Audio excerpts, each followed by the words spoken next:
لسان الصحات انصفت حاولنا فبقى قينا نهزباوي دحنا تقراي تتوننا إيمان حالنا قادر نقبل حقرنا سنة عبيت وراي حزبنا عممت أحد كبرت عند فتحي سقومت من ديا ددبيت ميديا من ديا ددبيت ميديا ددبيت اندعتا تلفت تصيحة بريتا ددبيت اندعتا تلفت تصيحة بريتا ددبيت ميديا فلفل تصوي حبريتا سلام تعني بلي كبرانن بس بددبيت ميديا كمون تخاتلتي مدبك واخم نواخم فبزلهم معدي ساعات قطاطرا سلام كتكون لنا منه ددبيت ميديا بس ساعتين نقربو مدبك واخم نواخم حزنا قريبنا زلنا مسانا صنيحكم مدلاواتنا كتكافلوا نخالطهم كتكافلوا بزي قاطامي صويتنا نقربنا انا مدلاونا نجمرو كم تدري وزلهم سبر زينا انا حزنا قريبنا زلنا ددبيت ميديا روي بقصري مس مقالستنا زلنا رخب بمتقام روي بقصر النقروم مرداتات كلهم validated يوم بدنبي الرقاقيتنا كروس تشيك جيرنا مس ملكتهم أكلات نقروم يوم تحزز أقرب لكم كنتو عبر استري وزلهم سراويت إثيوبيا داغماي محنشاشو زبل سبر لنا مجمريا مالتيو ازيو سويلو محبراوي ميديا خمتريو افتين زلت افنتي كونه كروس تشيك كيرنا مزمل كوتومينا نقربو سراويت إثيوبيا داغماي محنشاش ويلنا ضمتنا حزي دابل حنشاشا ايو دابليو اب كلتا بوتا اب قدم حزون اب ولديا ولو خبابي بقرصان بخاليين مستحنششه ناب سراويت تግራይ ناب شعبيا زطاوقلو نذكرو ايو اب كلتا اني رشعو جن كومتناي حزي ايكونن زبل امنت لني اتاناي ولو عباي يانيرا اتاناي ጎጃም ግን بستوسن مالكو خندتناي حزي ايتخون نيرا زبل امنت لني زيهم بملوم كنقرب لكم هنا قدمي ازي مقرابي ግን حد غزي نحنا كم تغارو سلازي لمدنايو اندي سلازي لمدنايو ناي ميديا سراحتنا ناي تغارو ناي ميديا سراحتي كم تزدلي نبرن كنت تخون سرح زقبعنا عين سرح نيرنا زي جبطيو كلنا كم تغارو نفلطيو بزعوا فانو يكون بزعوا خالوت غروبتنا خنقرب كلنا انت ايتوكم سؤالكم دناي تግራይ ተዛረቡ ይብል ገለገሊዩ በቃ ተናይ ጥሜት ጥራሕ እንደ ተዛረቡ ይብል እዚ 24 ሰዓት ዝሰርሕ ቴሌቪዥን ጣብያ እንዲ ሓንተ አጀንዳ ሒስካ ይخيدን ኩሉ ይዝቀርብ አይትኩም ዚ ገረ ከረደውን ግዴታ ይብለይን ባይ ዘ ወይ ቱ خمو زبل قاليو سلازي تردو طرح يመስለኩም ኮነ ኢሉ ናይ ትግራይ ጉዳይ ንህዝቢ ትግራይ ውን ዝጠቅሙ ናይ ደገ ጉዳያት ዚኣቶም ከይንርኢ ኮነ ኢሎም ዝገብሩኦም እዚ ደደቢት ግን ዝኻልናዮ ኩሉ ክነቅርብ ዝኻልናዮ ኩሉ ንህዝብና ክነብርህ ናይ ግድን ስለዝኾነ ደደቢት ውን ስለዝኾነ እዚዩ በዚ ደረጃ ኢና ክነቅርብ ማለት እዩ ሕዚ ናይ ፋኖ ክነቅርብ ከለና ኣብዚ ሕዚ እዋን ፋኖ نهزب تግራይ እውን ዝጠቅም ስራሕ ሓቢርካ ምስራሕ ኣብ ዝከኣለሉ ደረጃ ይዝርከብ ፋኖ ናይ ኢትዮጵያ መንግስቲ የዝብል ጉጅለ ብልጽግና ሒዝዎ መጽኡ ንህዝቢ ትግራይ እንታይ ከም ዝገበረ ንፈልጦ ኢና ትናይ ሕዚ ፋኖን ትናይ ሽዑ ፋኖን ነንበይኖም እዮም ከም ዝበሎ ሳሊን ሓቂ እዩ ኣነ እውን ኣምነሉ እየ ኣብቲ ሽዑ ዝነበረ ሽፍታን ካሊእን ተቀራሪሙ ካፍቲን መጽኡ ዲሲፕሊን ዝኾነ ሰራዊት ናይ ኢትዮጵያ ዲሲፕሊን ዝኾኑ ካልኦት መላፍንቲ እውን ሒዞ ዝመጸሉ እዋንን ሕዚ ንህልውና ህዝቡ ዝቃለስ ዘሎ ፋኖ ነንበይኖም እዮም ናይ ፋኖ ጉዳይ ነቅርበሉ ሕዚ ንትግራይ እውን ረብሓ ስለ ዘለዎ ህዝቦም ኣሕራ እውን ነፃ ክወፅእ ስለንደሊ እዩ ዝብል ሓዙለይ እቲ ናይ ሎሚ ኣብቲ ሕሉፍ ኣብ ወልድያ ዙርያ ኣብ ወሎ ሰራዊት ኢትዮጵያ ሚድያታቶም እንታይ ተረፈ ናይ ግለን ናይ መንግስትን ኣብ ሓዘን ኣብዝኣተውሉ መዓት ሰራዊት ዝተሓንሸሸሉ ነይሩ ኣብቲ ሕሉፍ ናይ ወሎ ግንባር ደንበጫ በዚ ብጎጃም ከዓ ጎጃም ዝመፀ أبدأ بجاخباون كم زحان شاشلنيو ناي حزقن فليديا ناي حزق فليديا أبغى جامون تدرس إزاز بحال حدا إزي أبغى جام أول لغة عامني لك إزاز بحال كلت يوم زيوم أو كلت يوتا تأمرات يوم صريح تأمر يوم صريح بقلت سون بفوتو بفيديو خريقكم زيوم نمنت أين نريوم مسفان خوينا خنصرحهم زقبقنا نجارات كنفلي مسزوا محرا خوينا خنصرحهم زقبقنا نجارات كنفلي مسزوا محرا حويرنا نصرح لهم أجندات تفليوم بس نسرعات قال سنة قلمت كنستاجر انت خوينا زيوم كنفلتنا جدا نتفان نون ناي ميديا شفان دقاف ون الجوغام والون حدا نجار سلازخونه بناي قجام نجمر ناي قجام جنبار مجمر يا ننو علم كبال عوام يموكيرو هاي مالتي بوليس ناي أمحرا ناي قجام كبابي بوليس أرما بتنا ميليشا زياتهم كلهم مسفلي حيلي تترنيفهم مسفان نخقت مغيرمو أبناي مجمريا ما أخل أسفالتي أما أخل أسفالت شدشتا بوليس تقتيلهم شدشتا مسودق لهم ناب كتما مهدام جميرم تم بوليس مالتي ريهمو ناب كتما مسحادمو أب كتما زنبر سراويت وصيو أب جاف كتما خوينو كتما يعنو اللو فانون مبال أب جاف كتما خوينو خواقو أمسمو كوري بس خواني ندحري تنسحيبهم هادمو مسيلهم سحيبهم يوم وقعمو سحيبهم يوم وقعمو شدشتا ميتن أي من السلس خلتا ميتن شدشتن ولات ماتوس الدستانياز بهالكور نايتي الروس إزي يهمو إزتاتين نيوانا يمحراخن لكم كلنا صيلنا ينورنا إزتاتين حزي أبغى جام زلو كاب زلو إزتات حاد إزي تدرس إزي بهال نايتي الروس إزي حانت كور شدشتا ميتن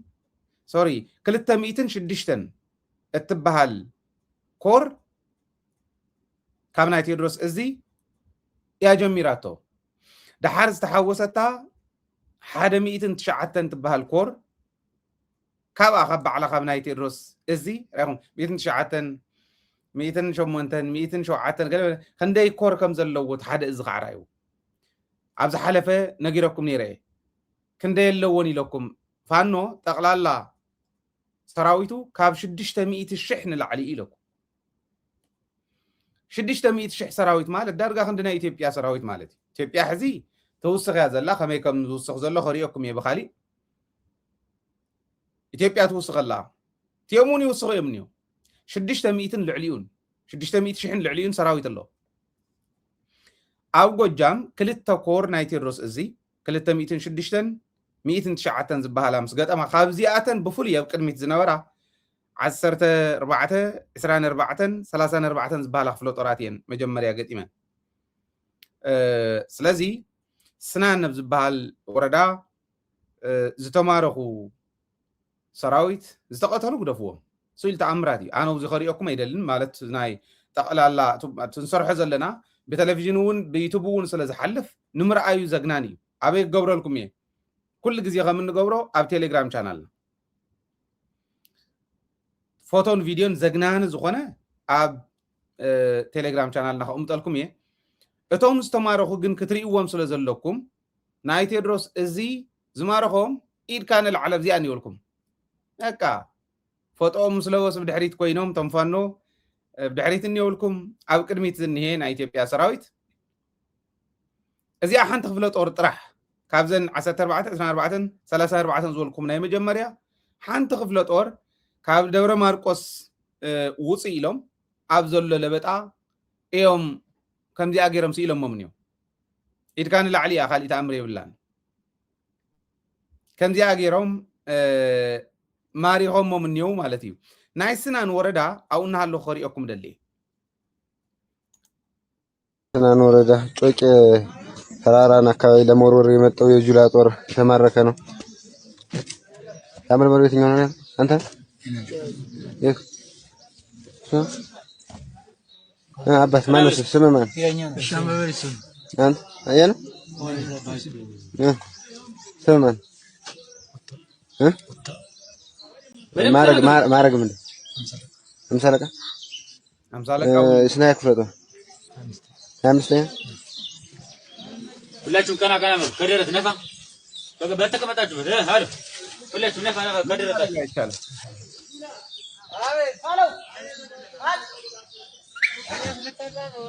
ተመልከት ምን ከተመታ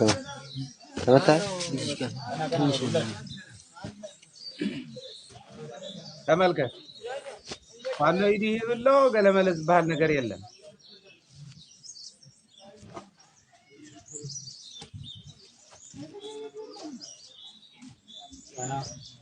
ከራሳችሁ ቀና በሉ ሁላችሁ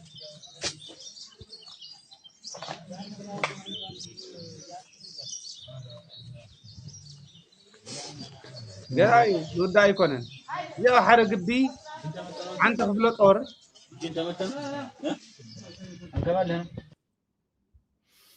ሓንቲ ክፍለ ጦር ክትማርኽ ከላ ናይ ባዕላ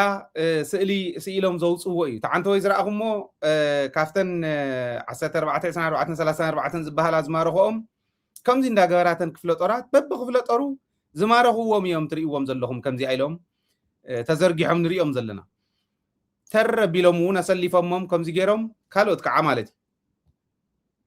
ካልኦት ከዓ ከምዚ ገይሮም ኣሰሊፎሞም እኒኡ ሕዚ እቲ ዋና ነገር ኣብዚ ንሪኦ እንታይ ይመስለኩም ኢትዮጵያ ናይ ኢትዮጵያ ሚድያታት ዝሰርሕኦ ዘለዋ ፕሮፓጋንዳ ሓሶት ምዃኑ ንምርግጋፅ ታንጀብል ዝኾነ ከም ዝበለ ጭብጢ ሒዝና ምምፃእ ኣድላዩ ስለ ዝኾነ እዩ ክንመፆ ኢና ንምንታይ ኢና እዚ ንሰርሖ ንምንታይ እዩ ዝጠቕመና ናይ ፋኖ ከምዚ ጌርና ምቕራብ ዝብል ብደንቢ ክንመፆ ኢና ስለዘይለመድናዮ ካብ ኣጀንዳና ወፂና ኣብ ካሊእ ዕኒኒ ንብል ዘለና እዩ ዝመስሎ ገለሰብ ብዋናነት ግን ሕድሕድ ክፍለ ጦር ከምዚ እንዳገበሩ ኣማኢት እዮም ኣሽሓት ተዘይኮይኖም ፐርሕድሕድ ክፍለ ጦር ዝማረኹ ዘለዉ ከምዚኣ እዮም እኒው ነዚኦም ሒዚ እዩ ኣብዪ ኣሕመድ ዓሰብ እንተዘይኣተኹ ቀይሕ ባሕሪ ተዘይሓስኩ ዝብል ዘሎ ካሊእ ተኣምር ኣሎ መይሱ ካርታ እውን ኣውፅኦም ኣለዉ ሓድሽ ካርታ ስውን ክንሪኦ ኢና ብዋናነት ናይ ቴድሮስ እዚ ሕድሕድ ክፍለ ጦር ዘዝማረኽዎም ከምዚ እንዳገበሩ ዘውፅዎም ናይ ገሊኦም ብጣዕሚ ዘግናኒ ስለ ዝኾነ ኣብዚ ከሪኦኩም ኣይደለን ቀጥታ ብቴሌቭዥንና እውን ብዩቱብና እውን ይልቀቕ ስለ ዘሎ ማሕበራዊ ሚድያ ዘይፈቅዶም ቪድዮታት ዘይፈቅዶም ፎቶታት ስለ ዘለው እንዶም ልክዕታ ናይ ትግራይ ሰራዊት ዝገብርዋ ዝነበሩ አባታችን ተማርኳል እኛም ተደግመናል እትብል ቃል በቃል አባታችን ተማርኳል እኛም ተማርከናል ፋኖ ይችላል በል እንዳወሉ እዮም ዘለፋልፍዎም ግን ብረት ስለ ዘለዎ ገና ሚኢት ስለ ዘይመልአና ቻናልና እውን ቨሪፋይድ ኣብ ዝኾነ ፀገም ኣይነበሮን ግን ንዑ ኢልና ኣፅኒሕና የለና ብኻሊእ መንገዲ ወይ ብፌስቡክ ነውፃልኩም ኢና ኣብ ቴሌግራም ቻናልና ግን ኩለን ታኸምኡ ትብል እንታይ ተረፈት ኣብ ቴሌግራም ቻናልና ቀሚጥናልኩም ኣለና እዚዩ ናይ ቴድሮስ እዚ ኣብ ጎጃም ኣብ ደብረ ማርቆስ ዝተገበረ ፋኖ ሰንትራል ኮማንድ ኣቋቂሙሎ ኣባላት ሰንትራል ኮማንድ ዓበይቲ ጀነራላት ዘለውዎ በዓል ተፈረማሞ ጀነራል ተፈረማሞ ዘለዎ ኣባላት ናይ ሰንትራል ኮማንድ እዮም ሰንትራል ኮማንድ ዘቋቆሙሉ ምክንያት ግንባራት ኩለን ንኣብነት ሓደ ግንባር ብዙሕ እዝ ኣለዎ እዝ ማለት ኣይኮነን ግንባር ማለት ብፋኖ ግንባር ማለት እዚ እዩ ብኻሊእ ብናይ ኢትዮጵያ እውን ከምኡ ኣብ ሓደ ግንባር ብዙሓት እዝታት እኒዋ ንኣብነት ናይ ቴድሮስ እዝ ዝብለኩም ዘለኹ ኣብ ናይ ጎጃም ግንባር ዘሎ እዩ ካልኦት እዝታት እውን ኣለዉ እዮም ናይ ጎንደር ግንባር ኣሎ ናይ ወሎ ግንባር ኣሎ ናይ ሸዋ ግንባር ኣሎ እዚኣቶም እውን ክንመፆም ኢና እዚኣቶም ኩሎም ተጠርኒፎም ሰንትራል ኮማንድ ኣቋቂሞም በዓል ተፈረማሙ ዘለውዎ ሰንትራል ኮማንድ ኣለዎ ኣዛዚ ናይ ሰራዊት ኣምሓራ ኣብ ቀረባ ክምረፅ ከም ምዃኑ እውን ኣፍሊጦም ኣለዉ ኣብ ቀረባ ክመርፁ እዮም ተፈረማሞ ጀነራል ተፈረማሞ ኣዛዚ ኹን ተባሂሉ ተሓቲቱ ከም ዝነበረ ሞ ኖ ኣነ ዓብዪ እየ ብዕድመ ካባይ ብዕድመ ዝነኣስኩም ኣለኹም መናእሰይ እውን እኒኹም ተኣምር ትሰርሑ ስለዚ ካባኻትኩም ኢና ክንመርፅ ኢሎም ኣብ ዲስከሽን ከም ዘለው ዳርጋ 99% ኣጠናቂቖም እዮም ስምምዕነቶም እስክንድር እውን ተሓዊሱ ናብኣቶም ኦረት ኣፋሃድ ኢሉ ኣቋቂሙ ዝነበረ ንሱ እውን ተሓዊሱ ናብኦም ተላዚቦም ተዛትዮም ሓደ ኮይኖም ኣለው ዝተርፎም ዝተወሰነ ኣዛዝ እስካዕ ምምራፅ ዝበፅሕ እዚኣት ተርፎም ኣላ እዚ ምግባሮም ዓብይ ነገር እዩ ሕዚ ምስ ናይ ፋኖ መሪሕነት ተዘራሪብካ ናይ ትግራይ ረብሓ ናይ ኣምሓራ ረብሓ ናይ ካልኦት እውን ረብሓታት ብደንቢ ማእኸል ዝገበረ ስምምዕነት ምግባር ይከኣል እዩ ዝብል እምነት ኣለኒ ናይ ትግራይ መሬት ወሪሩ ዝነብር ኣምሓራ የለን ናይ ኣምሓራ መሬት ወሪሩ ዝነብር ትግራዋይ የለን ትግራይን ኣምሓራን ተሓጋጊዘን ተደጋጊፈን ዝኸዳ ክንገብረን ክንክእል ኣለና ብዝብል ምስምማዕ ይከኣል እዩ ዝብል እምነት ኣለኒ እሳቶም እውን መሬት ወሪሮም ክነብሩ ዝደልዩ ይመስለንን ክነብሩ እንተኮይኖም ምስምማዕ ምስናይ ናይ ግድን ስለ ዝኾነ እዚዩ ከም ዘለዎ ኮይኑ ናብ ወሎ ከዓ ንስገር ናይ ወሎ ግንባር እዚ እውን ብዙሓት እዝታት ኣለዎ ምኒልክ ዝበሃል እዚ ኣብ ወልድያ ከባቢ ካሊእ ዓወታት ከዓ ደጊሙ ልክዕ ከምቱ ቴድሮስ እዚ ኣብ ደንበጫ ዝገበርዎ ቅድሚ ሕዚ ሕዘብ ደብረ ማርቆስ ደጊሞሞ ዝኒው እቲ ምኒልክ እዚ ኣብ ወሎ ዘሎ ናይዚ እውን ቅድሚት ዝነበራ ክፍለ ጦራት ናይ ኮር ሓደ ካብ ምኒልክ እዚ ኮር ሓደ ኣሳምነው ትበሃል ክፍለ ጦርን ዘቡላ እምባ ትበሃል ክፍለ ጦርን ክልተ ክፍለ ጦራት እየን ቀዲመን ኣትየን ከምቶ ናይ 1434 ዝበልኩዎም ናይ ጎጃም እዚአን ቀዲመን ኣትየን ኣብ ወልድያ ከባቢ ወልድያ ዙርያ ካብ ጥቁሩሃ እስካዕ ሳንቃ ከተማ ኣብዚኦም ዝነበረ ሰራዊት ፍሉይ ስርሒት እዮም ሰሪሖም ምናልባሽ ተዕርያ ዘንዶ ጅራት ትበሃል ከባቢ ዕርያ ዝተጠቅዐት ዕሩ ዝተጠቅዐ እዚ እዩ መጀመርያ ብዙ 23 እዮም ኣትዮም ዙ 23ን አርፒጂን ተጠቂሞም ተኣምራት እዮም ሰሪሖም ስንቅፅ ዒነን ዝነበራ ኦራላት ከሪኦኩም እዮም ምናልባሽ ዳውንሎድ ጌርና ስለንሰቅሎ ፀገም የብሉን ቨሪፋይ ክንገብሮ ኢና ፀኒሕና ቸክ ገይሩ ስለዝሰቅሎ ማለት እዩ ንሳ ግዴታ ከሪኦኩም ስለዘለና ከሪኦኩም እዩ ስንቅፅ ዒነን ዝነበራ ኦራላት ኣየር መቃወሚያ እውን ንምንታይ እዮም ሒዞሞ ይፈልጥ ኣየር መቃወሚያ ስፋና ኣየር የብሉን ኣየር መቃወሚያ ፅዒና ዝነበረት ኦራል እውን ተይተረፈ ተቃፂላ ብዕለት 24 ጀሚሩ እስካዕ 26 ሕዚ እውን ይካየድ ዘለቶ ውግእ ኣብ ሸዋረቢት እውን ኣሎ ኣብ ደብረ ማርቆስ እውን ይቅፅል እዩ ዘሎ ኣብ ዙርያ ደብረ ማርቆስ ኣብ ዙርያ ወልድያ እውን ይቅፅል ኣሎ ሕዚ እውን ይቅፅል ኣሎ እዩ ዝብል ዘሎ ከም ዝበልኩኹም ስንቂ ፅዒነን ዝነበራን ከበድቲ መሳርሒ ፅዒነን ዝነበራ ጠያይቲ ፅዒነን ዝመፃ ከምኡ እውን ኣየር መቃወሚያ ሒዘን ዝነበራ ተቃፂለን ተኣየር መቃወሚያ ይገሪምንና እዚ ሕዚ እንታይ ይኹም ክትርኢ ይመስለኩም ተስንቂ ክቃፀል ከሎ ካሊእ ስንቂያ ተምፅእ ኢትዮጵያ እንታይ ማለት እዩ ኢኮኖሚያ ይዓንሎ ማለት እዩ ኩናት ብዝቐፀለ ቁፅሪ እዚኣቶም ናይ ደባይ ተዋጋእቲ እዮም ደባይ ተዋጋእቲ ክንደይ ናይ ዝኣክል ጉድኣት ይበፅሖም ህዝቢ ጉድኣት ክበፅሖ እዩ ትኽክል እዩ ህዝቢ እውን ስለዝኾነ ዝቕልቦም ህዝቦም ስለዝኾነ ዝቕልቦም ከይሰርሕ እውን ከይንቀሳቀስ እውን ተኣሲሩ ስለ ዘሎ ኣብ ልዕሊ ኣምሓራ ዝበፅሕ ዘሎ ጉድኣት ብደንብ ብኡ ደረጃ ምግምጋም ይከኣል እዩ ኢትዮጵያ ትበሃል ዓዲ ግን ኢኮኖሚያ እንዳዓነወ እንዳወደቀት ትኸደላ ዕንበባ ብምትካል ዘታልላ ዘሎ ዓዲ እምበር ናይ ግዜ ጉዳይ ተዘይኮይኑ ምውዳቁ ዘይተርፎ ስርዓት እዩ ካብ 24 ጀሚሩ ኣብዚ እውን ዝማረኹ رايوم كندي تقصر لهم كم تم عن تويز رأخهم من بحريف كل طرز مارخوهم زنور زرأخهم زيامون مروحاتي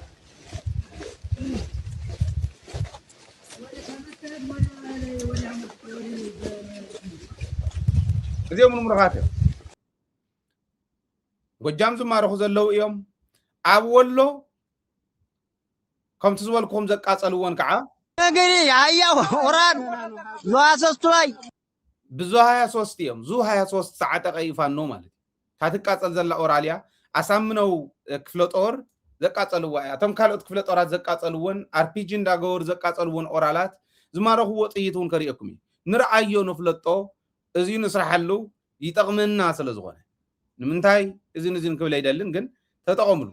ያው ነገሪ ያያ ኦራን ዘዋሰስቶይ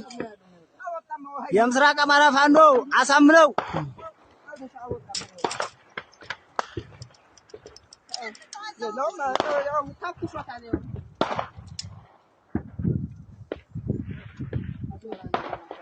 ያ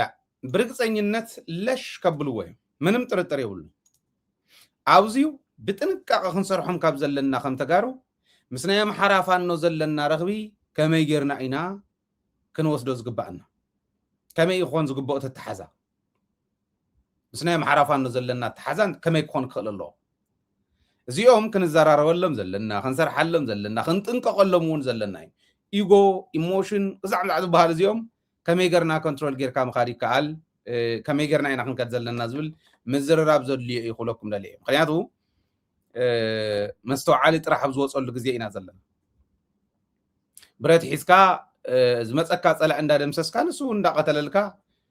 ምንባር ዲ ዝሓይሽ መስተውዓሊ ኮንካ ብማዕዶ ብደንቢ መሓዝ ምኽኣል ዲ ዝሓይሽ ወይስ ከም በዓል ጌታቸው ኢድካ ሂብካ እግሪ ኣብይ ኣሕመድ እንዳሓፀብካ ምንባር ዲ ዝሓይሽ እዚኣቶም ኣስተውዒልካ እንተሪኢኻዮም እቲ መሳርሒ ኣብ ኢድና እኒ ኦኬ ክንዕወተሎም እንኽእለሎም መንገድታት ኣብ ኢድና እዮም ዘሎ ብድሕሪና ዘሎ ፅምዶ ኢልና ሒዝና ኣለና እዚ ከመይ ጌርና ኢና ነጠናኽሮ ንዕኦም እውን ንዓና እውን ብዝረብሓና መንገዲ ዘላቕ ብዝኾነሉ መንገዲ ምስ ፋኖ እውን ፅምዶ ኢልና ንኸደ ኣለና ኢና ተዓጀውጀው ዝብል ንሕና ዝሰራሕናየን ቪድዮ እንዳቆረፀ ማለት ብክልል ደረጃ ቢሮ ምርሑ ተባሂሎም ተዋሃቡ ቆልዑ ኣለው ቆልዑ ገና ጫጩታት ቪድዮ ቁርፅ ኣቢልካ ራእይ ዋሕዚ ከምዚ ዝብል ዘሎ ከምዚ ደሊ እዩ ኣብ ክንዲ ምስትኽኻል ኣብቲ መኸተ ዝከኣሎ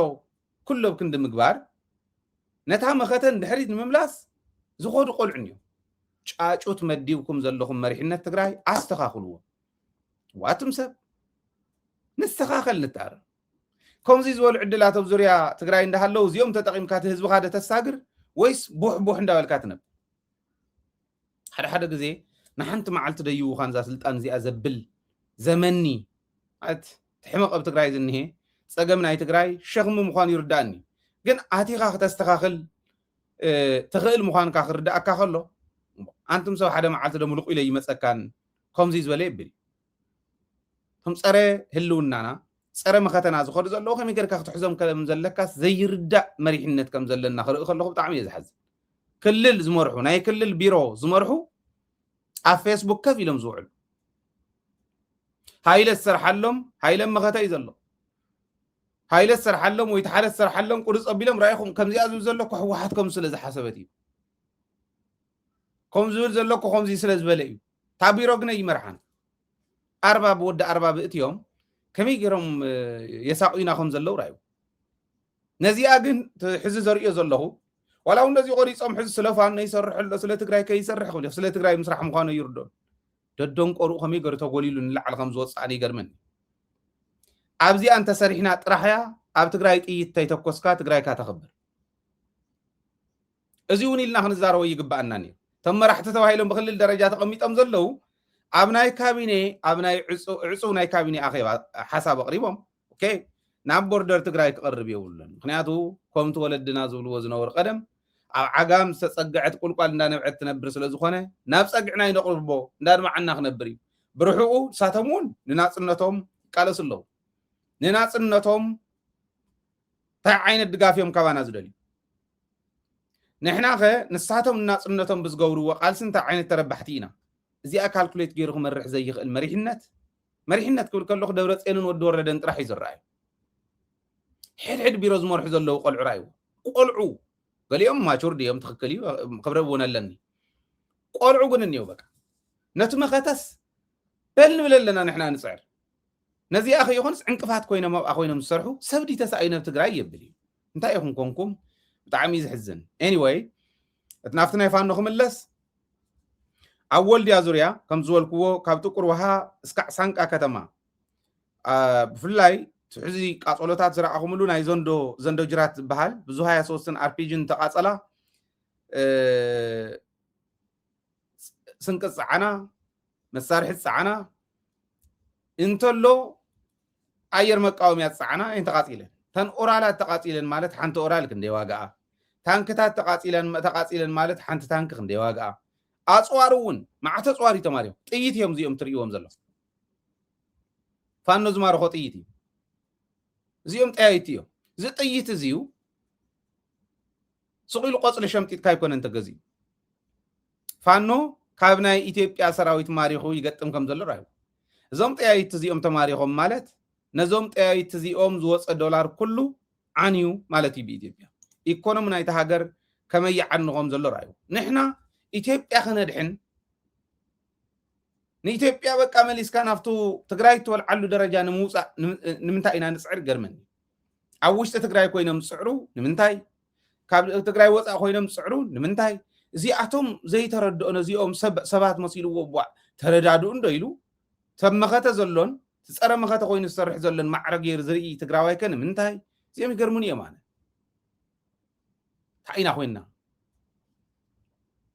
ታይና ኮይና ትማሊ سرحنا يوم تحيز غور لكم زي أخو دالكم أمه لعلوت مرحتون تماريخهم ينبايز والله لعلوت مرحتي أمثالك أقل ملا قدفوه أوردي تمسقصر ومزنور خلاتهم أو قد جامون كمو أول لون كمو تماريخهم معات مسارح تماريخي معات تيه تماريخي كأوجن تبتعمز قرم النخابزيو أول له حيالنا يقرص أسرحتي تسرح كمي جيرمم يوم قرص اخي يلوم مو يولو حز مالتي ولا حجون ياخم تخون زلا نا قرص يبطاطسو ملو كاو تايلو يتግራይ የወያኔ ሰራዊት አለበት ቆረጽ አንተ ሐሊስ ወያኔ ለዎ ማለት ገሊዮም ወያኔ ኸይዱ ሰልጢኒ እዩ እንደውም 3 ወር ሕጸኒሕ ተረሰ ዝፋው ዝባል ሓደ ቆልዓሉ ምሪ ወዳጆ ዝባል ናይ ክፍለ ጦራት መራሕትን ልዕሊዩን ዘለው ምስ ወያነ ወሲዱ አሰልጢንዎም ይናይ ወያነ ያዚያ አው ወሲዱ ስለዛ ስልጠኖም ሕዚ ክፍለ ጦራት መራሕቲ በቆረጻን በኻሊን ይዕኑን አለው እዚ ዝገብሩ ዘለው ወያነ ስለዛ ሰልጠኖም እዩ ይብል ቅድሚ ሕዚ ወያነ ኣለዎ ናይ ወያነ መራሕቲ ሰራዊት ኣለው ወዚኦም ስለዚ መርሕዎም እዮም በቆረጻ ሓምሽሾምና ኢሎም ሰሚዕኩም እዮም ሕዚ ከዓዛ ናይ ሕዚ ናይ ብፍላይ ናይ ዘንዶ ጅራት ጠቅላላ ካብ ጥቁር ውሃስካ ሳንቃ ዝተገበረ ኦፕሬሽን ሸሓተ ተማሪኾም ሸሓተ ቀቲሎም ማዓተ ጽዋር ተማሪኽዎም ስለዝኾነ ሞ ቆረጻ ስለዝነበረት ዋና ናይ ተዓወት ፍልፍል ኣብ ወያነ ኸይዶም ሰሊጦም ተሰልጢኖም እዮም ካብ ክፍለ ጦር መራሒ ንላዕሊ ዘሎ ኣብ ወያነ ኸይዶም ስለዝሰልጠኑ እዩ ይብሉ ምክንያቱ ቆረጻ ስለዝነበሮ ኩናት ቀጽሊ ዘሎ መግለጽ ኦፊሻል መግለጽ ይገበሩን ግን ኣነ በግሊ ዝረኸብክዎም መራሕቲ ናይ ብፍላይ ናይ ወሎ ግንባር ራሽን ናይ ሰራዊት ከም ዘለዎ ከም ዝሓዝዎ ገዲፎም ከም ዝሓደሙቶም ናይ ጸላኢ ሰራዊት ራሽን ናይ ሰራዊት ከም ዘለዎ ከም ዝሓዝዎ እዮም ሓቢሮም ራሽኑ ተዝፋኖ ኣብ ህዝቡ ዲፔንደንት ዝኾነ እንተይኮነስ ካብ ናይ ጸላእውን ጸላኢ እንተሎ በጽዋርን በቀለብን ሸሪ ገብሮም ከም ዘሎ ንፋኖ ረኣይዎ ማለት እዚ ኢልና ናብ ናይ ሸዋ ፋኖ ከዓ ንኸይድ ሸዋ ኣብ ጥቃ ደብረ ሲና እዩ ኩናት ዝካየድ ዘሎ ብርግጽ ናይ ደባይ እያታ ዘላ ኩናት ኣብ ጥቃ ደብረ ሲና ኣብ ሸዋሮዊት ኣብዚኣቶም ይካየደሉ ናይ ሸዋ ፋኖ ዓበይቲ ጀነራላት ስለዘለውዎ ኣይነኾን ኣብ ልመና ኣሎ ጳጳሳት እውን ወጽኦም የሚለኩም ይው ቀዳመ ዋላስ መንዩ ተፈራማሞ እውን ወሎ ብርግጽ ይመላለሱ እዮም ዝተፈላለዩ ከባብታት ይመላለሱ እዮም ሰብደልየን ዝወቅ ዓድሮን ለና ክብል ከሎ ተፈራማሞ ዳሞ ንጽድቅ ኢሉ ይገዲፍዎ ንዘመነ ካሴ ንጽድቅ ኢሉ ይገዲፍዎ ንመሪ ወዳጆ ንጽድቅ ኢሉ ይገዲፍዎ ደይወቅዑም ዳ ሰብደልያ ተወቅዕ እንታህልያቶም መራሕቲ ትግራይ ደሊና ክንወቅዖም ኢና ብድረውን ክብል ከሎ ማለት ኣብዚ ደረጃ እዚ ዘሎ ሕዚ እዚኦም ተረዲእና እንተሰሪሕና ጸላእትና ኣፍታን ደልያ እዋን ከምታን ደልያ ገርና ክንወቅዖም ኢና እዚአን ተረዲእና ክንሰርሕ እንተዘይክኢልና ዓጀውጀው እንተኮይነ ብትግራይ ሕጊ ምኽባር ዜሮ ዝኾነሉ ደረጃ እንተኮይና ነቶም ዙርያና ዝኔው ዝካየዱ ዘለው እንተዘይደጊፍና ናባና ምስ ቀረበት ጋዶ ክትኮን እያ ህዝቢ እዚኣ ይኽርዳእ ዘሎ ሕዚ ንምፃ እያ ናባና እዚ ገይሮም እዮም ዝኸዱ ዘለው ደልና ምናልባሽ ሓንቲ ቪድዮ ከሪኦኩም ቅድሚ ናባና ምምፀይ ማለት እዩ እዚኣ ራእይዋ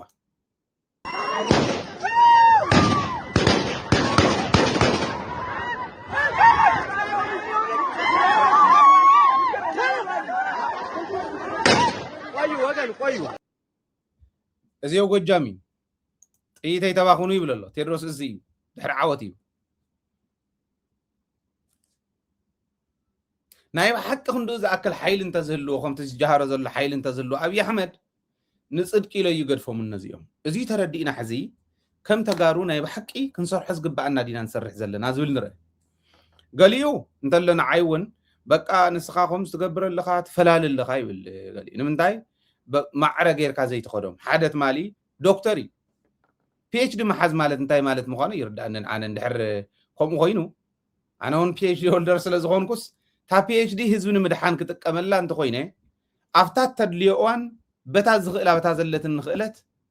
ኣፍታት ተድልዮ እዋን በታ ዘለትን ሞያ ክሕግዘለን ህዝበይ ኢለ እንደ ዝቃለስ ዘለኹ ኣብዛ እዋን እዚኣ ሃይላ ኣትዩ ቴራሜትር ሒዙ ጂኦፊዚክስ ናይ ጂኦፊዚክስ ስራሕቲ ተሰሪሑ ማይ መርሚሩ ማይ ውፂ ማይ በማይ ክገብራ ኣይኽእልን ትግራይ ኩናት ስለ ዝኾነት ዝንያ ኣፍታ ከም ኣዝገብረላ ከም ኣክገብራ ፅዋሕ ንጎ ናተይ እንዲያ ተዓደይ ናተይ እንዲ ትህዝበይ ኣነ እውን ታሙያ እውን ኣብዚኣ ከስፈራ ዝገበረኒ ትህዝበይ እንዲ ምሳይያ እኒያ ታሙያ ብጥዕና ብሂወት ስካዕ ዘሎ ናይ ፅዋሕ ስርሒ እንታይ ምዃኑ ይፈልጥ እየ ኣብዛ ሕዚ እዋን ከዓ ህዝበይ ዘድልዮ ድምፂ የብሉን ድምፁ ተዓፊን ይኸድ ስለ ዝነበረ ናይ ሚድያን ፕሮፓጋንዳን ስራሕትና ውዱቕ ስለ ዝነበረ እዚኣ ተድልዮ እያ ክመሃር ኣለኒ ንዓ እትኸውን ትምህርቲ ወሲደ ሰርሕ ኣለኹ ዓመታት ተቆፂርና ኣለና እዚኣ ኮይና ንሰርሕ ኣለና PhD ማለት ፊሎሶፊካል ዶክተር ኦፍ ፊሎሶፊ ተባሂሉ ማናይ ፊሎሶፊካል ዲግሪ ተባሂሉ ክቕመጥ ከሎ PhD ሒዙ ከብቅዕ ከሎ ከፈላሰፍ ክመራመር ዘይኽእል እንድሕር ኮይኑ بموي እውን ካልኦት ነገራት እውን ክሪቲካሊ ክርኢ ዘይኽእል እንድሕር ኮይኑ PhD እዩ ዘሎ ዝብል ሕቶ ምልክት እየ ዘቕምጥ ሓደ PhD ሆልደር ትማል ደው ኢሉ በቃ እኮ ናትካ ካይዳ ሰፈላላይ ዝፈጥር ዘሎ ኢሉ ንምንታይ ይብሎ ኣለኹስ ተኣኻ ኮንካ ንጌታቸውን ንደብረፅዮንን ማዕረ ጌርካ ባላንስድ ዝኾነ ኣገልግሎት ዘይትህቦም ኢሉ ኣነ እኮ ቁፃር ባርያ ኣይኮንኩን ናይ ህዝቢ መገልገሊ ናይ ህዝቢ ባርያ እየ ናይ ህዝቢ መገልገሊ ክኾን እየ ተማሂረ ናይ ዓደይ መገልገሊ ክኾን እየ ተማሂረ ንባንዳን ንተቃላሳይን ማዕረ ኣገልግሎት ኣይህብን ባንዳ እየ ዝብሎ መገልገሊ ህዝቢ እንተኮይኑ ከዓ መገልገሊ ህዝቢ እየ ዝብሎ እንተሰኒፉ ይድግፎ ከምታ ንድግፎ ከምዚኣም ሰልኩ ዋወ ንሕወሓት ደጋፊኣ ምዃንካ ፈልጥ እንዲ ኢሉኒ ሚልዮን ግዜ እንተደገፍክዋ ንሕወሓት ሕጉስ እየ እንደውም ኣነ ዝሓስብ ማለት ብንደት ኣይኮነን ዛረቦ ዘለኹ ብትክክል ልባዊ ስምዒተ እየ ዝገልፀልኩም ዘለኹ ሕወሓት ከም ውድብ ከይትወድቆ ንህዝቢ ትግራይ እንተኽኢለ ክድግፎም እየ ክወድቁ እንተኮይኖም ኣትየ እስካዕ መምራሕ ክወፅሕ እየ ብግልፂ እየ ዝዛረብ ዘለኹ ምክንያቱ ንህዝቢ ትግራይ ይጠቅም እዩ ዝብል ርድኢት እስካዕ ዘለኒቱ ፕሮግራም ናይታ ውድብ ንህዝቢ እስካዕ ዝጠቐመ እዚኣ እያ ትሓይሽ ነቲ ህዝቢ ኢለ ህዝቢ እሚነ ነታ ውድብ እውን ድጋፍ እንተድልዩ ኣቲኻ ምድጋፍ እንተድልዩ እውን ኣትየ ክደግፍ የብለኩም ኣሎ ምምርማር ማለት ንሱ ንህዝቢ ዝጠቅም ፈሊኻ ምርዳእ ማለት ንሱ ኣብ ሞያይ ክመራመር እየ ኣብ ከምዚ ዝበለ ንህዝቢ ዝረብሕ ከዓ ክመራመር እየ ናይ ግድን እዩ ከም ጌርካ እዩ ሕወሓት ምድጋፍ ነውሪ ጌርኩም ኣይትቕፀሩ ነውሪ እንተይኮነስ ምስሩ እውን ብልሒ ክኸውን እዩ ኣብዚ ሕዚ እዋን ከዓ ብፍላይ ብልሒ እዩ ኢለ ዛም ሕወሓት ማለት እንታይ ማለት ምዃኑ ስለ ዝርዳእኒ ማለት እዩ ተኸራኺርኒ ናይ ባሓቂ ስማዕ እስኪ ኢለ መወዳእትኡ ብርግፅ ኣትዩ ናብቲ መስመር ኣትዩ ይድሓር ህዝቢ ዝኸድዐ ትብሎ ከመይ ዝበለ እዩ ከም ዝበለ እዩ እዚአን ዶ ገይሮምዎ ህዝቢ ዶ ኸዲዖምዎ ህዝቢ ዝኸድዐን ኣብ ጎኒ ህዝቢ ኮይኑ ተንከርከር ዝብል ዘሎን መኒኦም መደገፍካ ኢለ መወስድ ሓቅኻ ይብል ኣብቲ መወዳእታ ከም ይብል ካብ ጭንቂ ተበገሰ ክኾን ከም ዝኽእል ብገሊኡ ይፈልጥ እየ ርዳእኒ ምምርማር ማለት ንህዝብኻ ምብፃሕ ማለት ግን ኣማዕዲኻ ምርኣይ ምኽኣል እዩ ካብቲ ኦርዲናሪ ሲቲዝን እቲ ዝተምሃረ ኢንቨስት ዝተገበረሉ كفل اللو خنبل كلنا قبل صلوا خنبل كلنا نسنو خون ونسل زخونه مسوعتنا استخفل لي ولدنا مسوعتنا كفيلم يو مسوعتنا تخفيل لنا إنا تماهرنا نوزي صحنا كم مرامر نحر زي كل كوينه انتاي زمهر لك على عمو بقدم سلازي نهزبنا نصخنا وصنت خوينا حقي كنا خبر لنا تحتاتنت كتكبر كللو بللو خانه دغاغي ميز بلا زلو حزب تግራይ او كل خبابي او كل خبابي كله كرنا ناي تግራይ تحتاتنت كنسفنلن ريهم بهراو عرق بلكا بهراو حدنت بلكا بهراو لزب بلكا بصوره يفتحنا يتግራይ صقم بو يفتحن بمنتاي يفتح تحتاتنت بمسفان حساو انتحلي بحسوت يقصع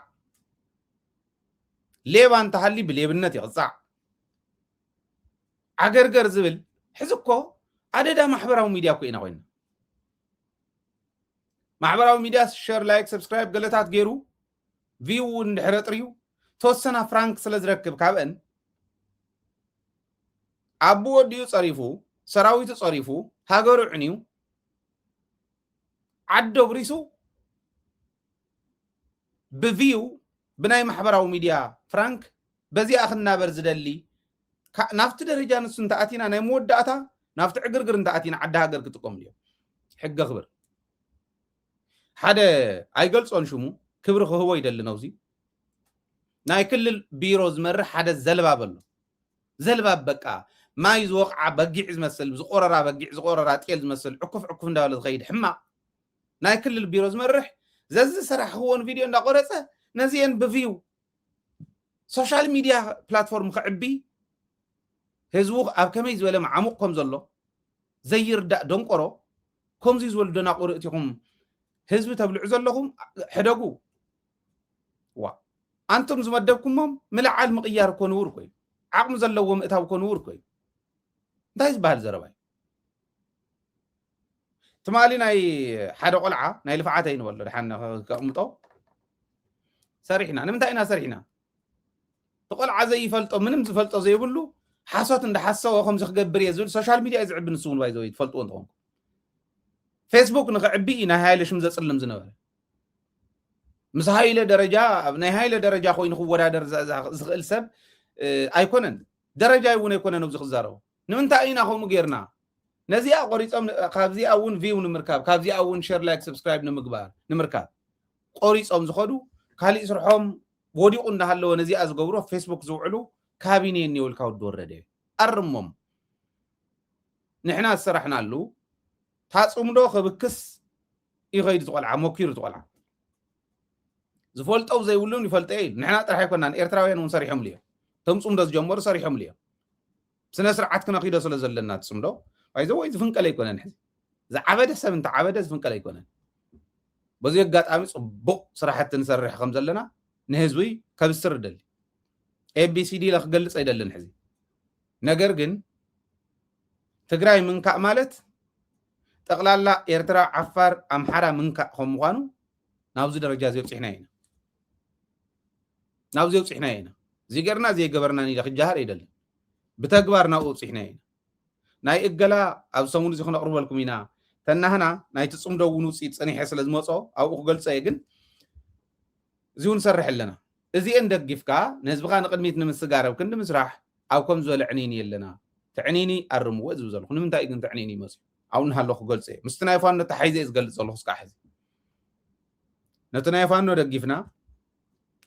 ኣምሓራ ክልል ሰፊሕ ክልል እዩ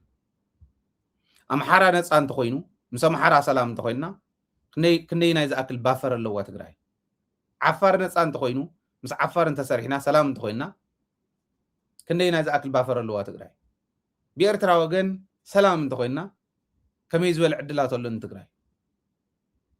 እዚኣቶም ኩሎም ክሓስብ ዘይኽእል እንተኮይኑ ብኢጎ ዝነበር ከምዞም ሓድሓዲኦም ሓለፍቲ ኮይኖም ኣብ ናይ ክልል ዓበይቲ ስልጣን ተዋሂብዎም ዓንተወይ ዝገለጽክዎምን ካልኦት ባይዘወይ ብዓመፅ ስለ ዝኾነ ናይ ትግራይ ጉዳይ ዝእለ ህዝባዊ ዓመፅ ህዝባዊ ማዕበል ክንጽውዕ ኣለና ኣብዚ ሓጉዝና ኢሎም ዝሓተቱና እውን ኣለዉ ግልጽ የዛረብ ዘለኹን ህዝቢ ከምዚኣ ተሓቲትና ኢና በቃ ህዝባዊ ማዕበል ነልዕል ንምንታይ መሬት ስለ ዝስረቕ ዘሎ ማዕድን ከምዚ ይግበር ስለ ዘሎ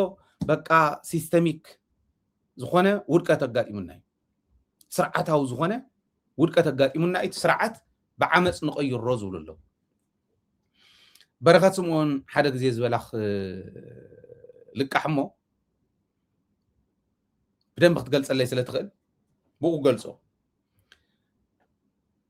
ንስልጣንካ ክትብል ናብ ዓመፅ ዘውፅኻዮ ዕስለ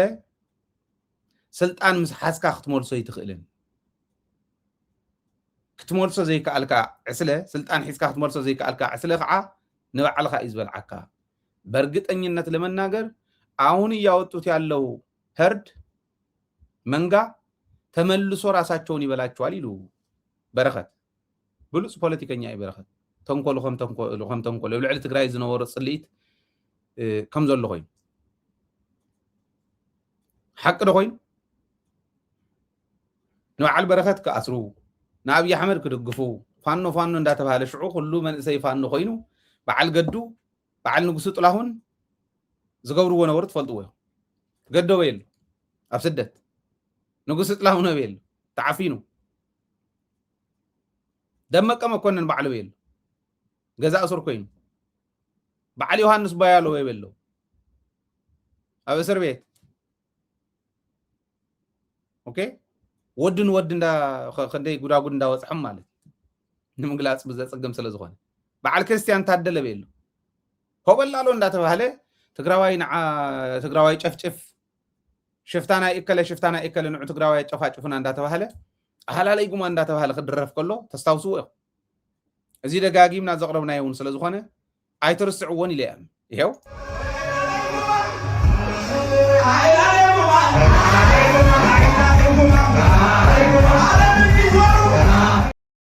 ኣብ ቅድሚት ትርእይዎም ዘለኹም ገዱ አንዳርጋቸው ክርስቲያን ታደለ ዮሃንስ ቦያለው እዮም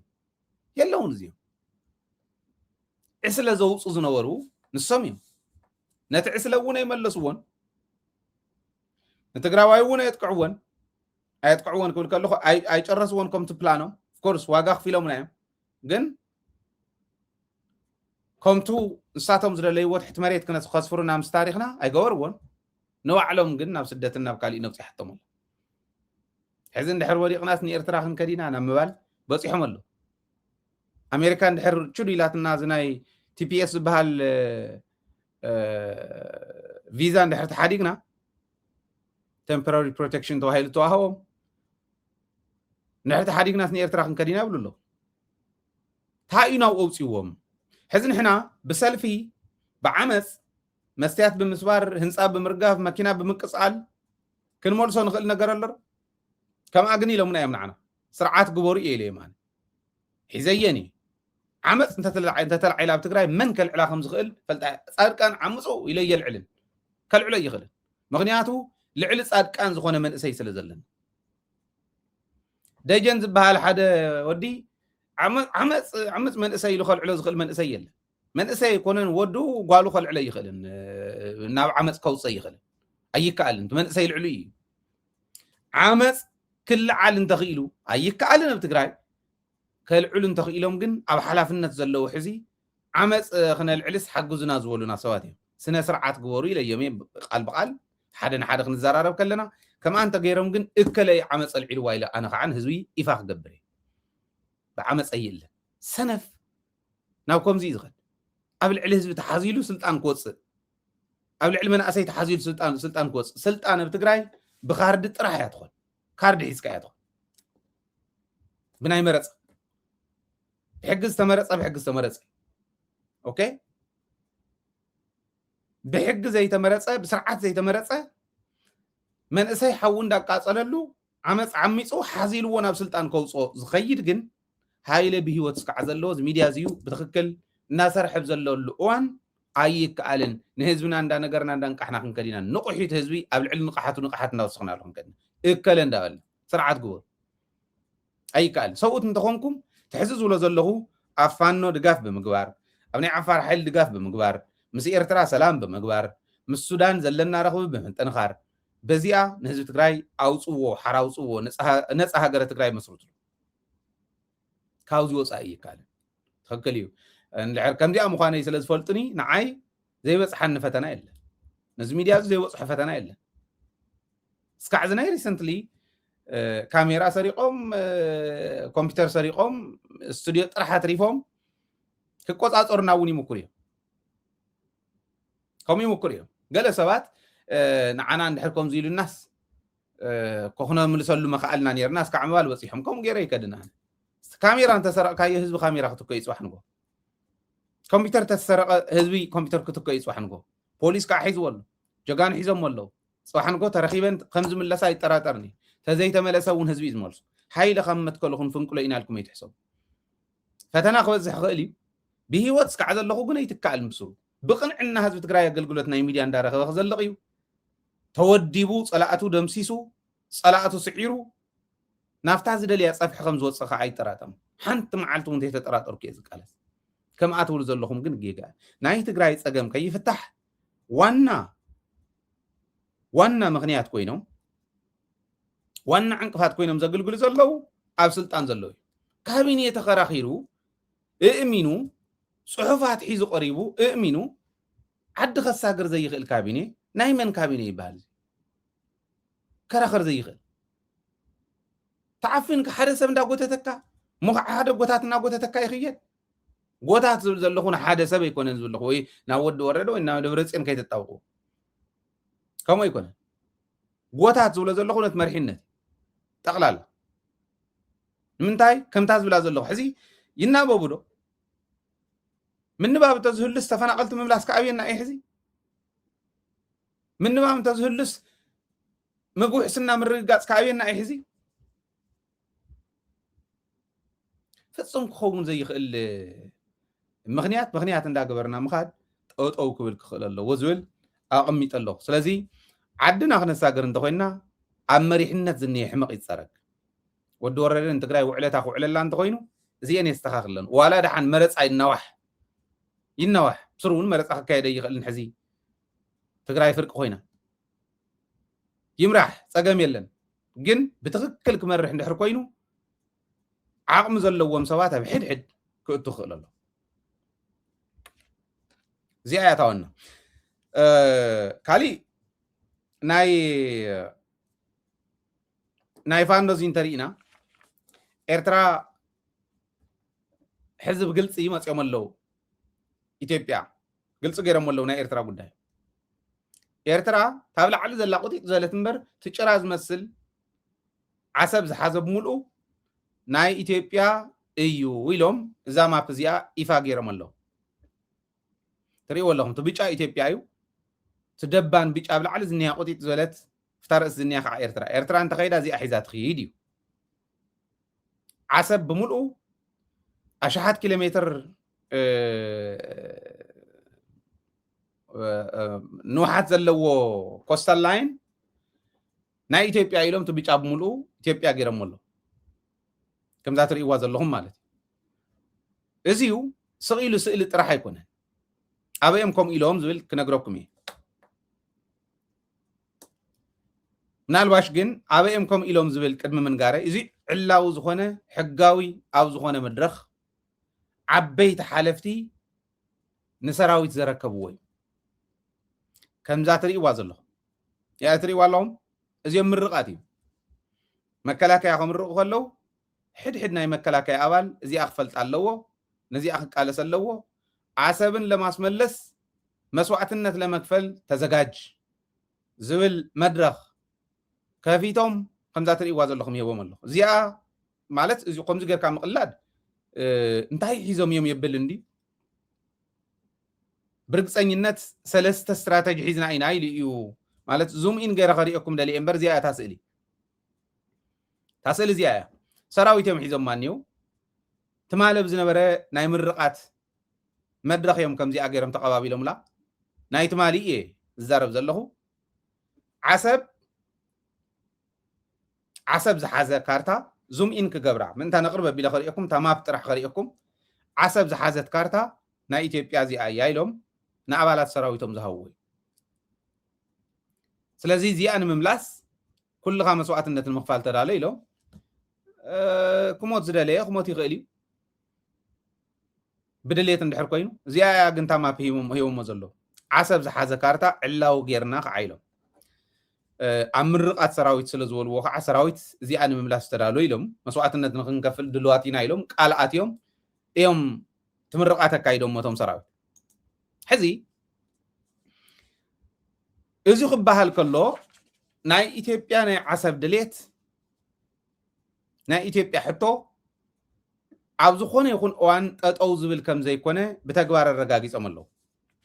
بزي الرغاغيصوم لكم الله ايثيوبيا عبزو خونه يكون اوان تطو زي تبلو تولداوي نمغبار زيا زاماب زيا ابناي مكلاكيا بيرو اقميطوم لكم الله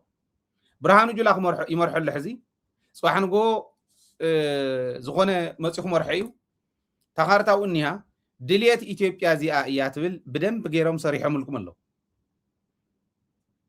سلازنا إثيوبيا عسبنا محداق عسبنا مورار قبل علي إرترا ورار ناي مفتصام دليت ناي غزي حتو አጋጣምታት ናይ መመሸሻው ጉዳይ እንተ ዘይኮይኑ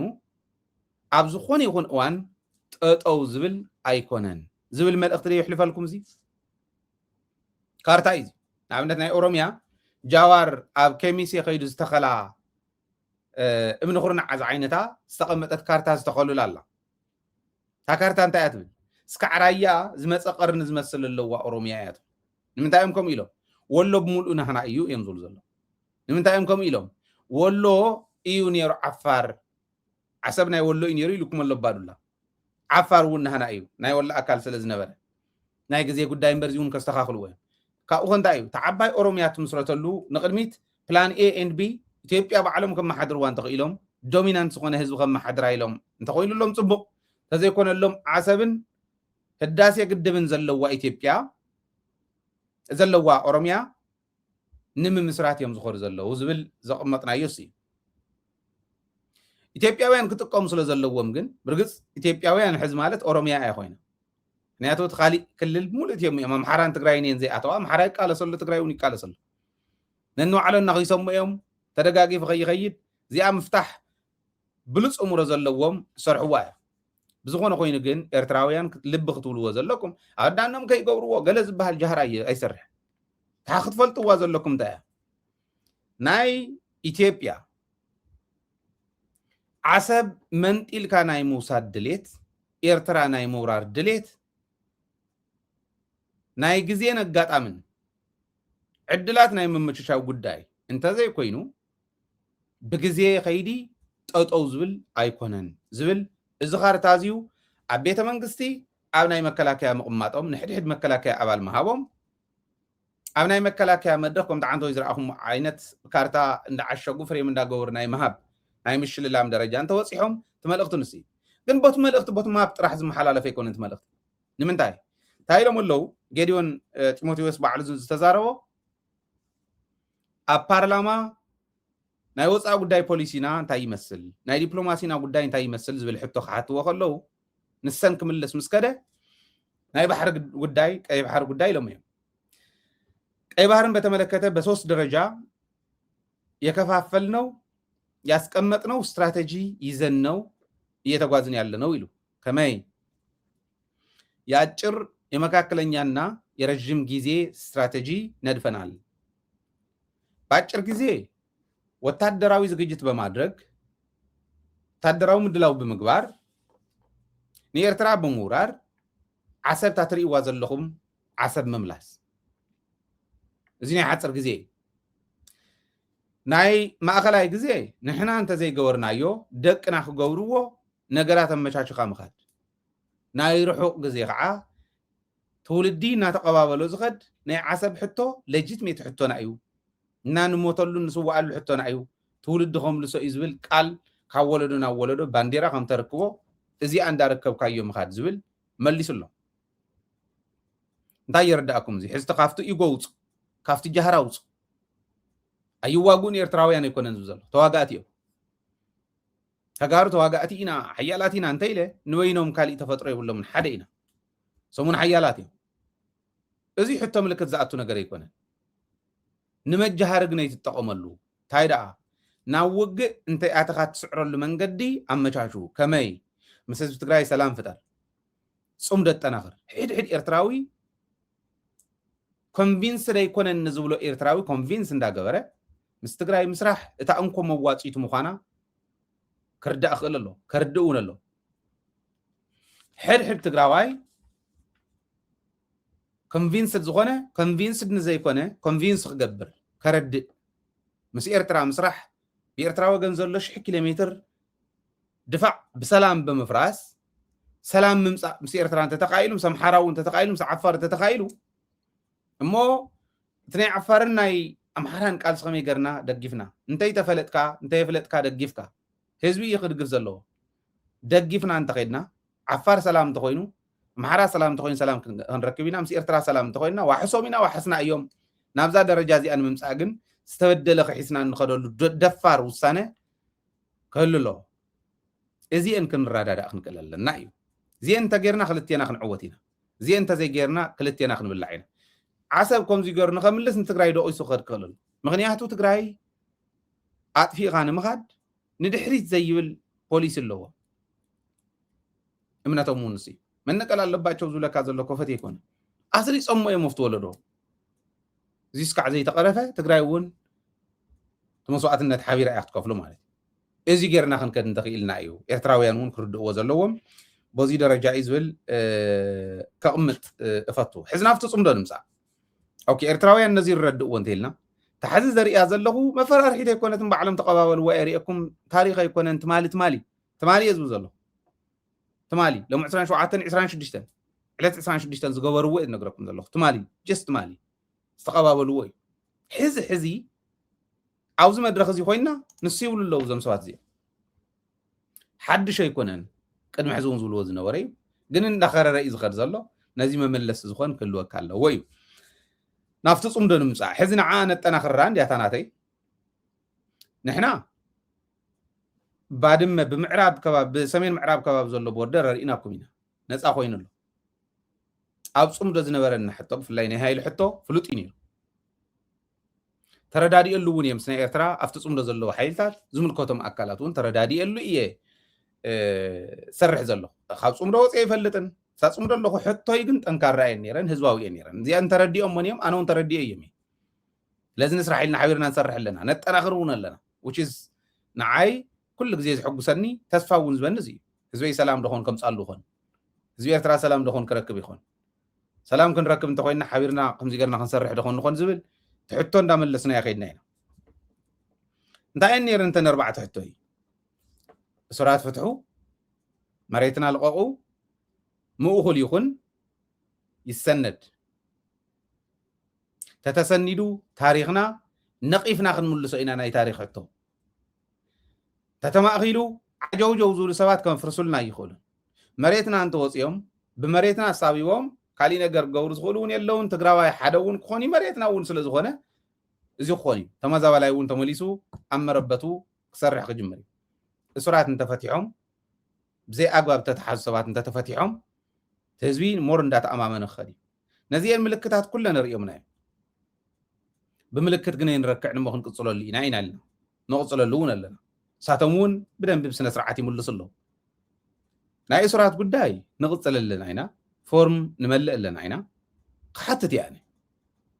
ሃይለ ስለ ዝኾንኮ ኣይኮነን ናይ ትግራዋይ ሕቶ ስለ ዝኾነ እዩ ተን ፎርም ተስተኻኺለን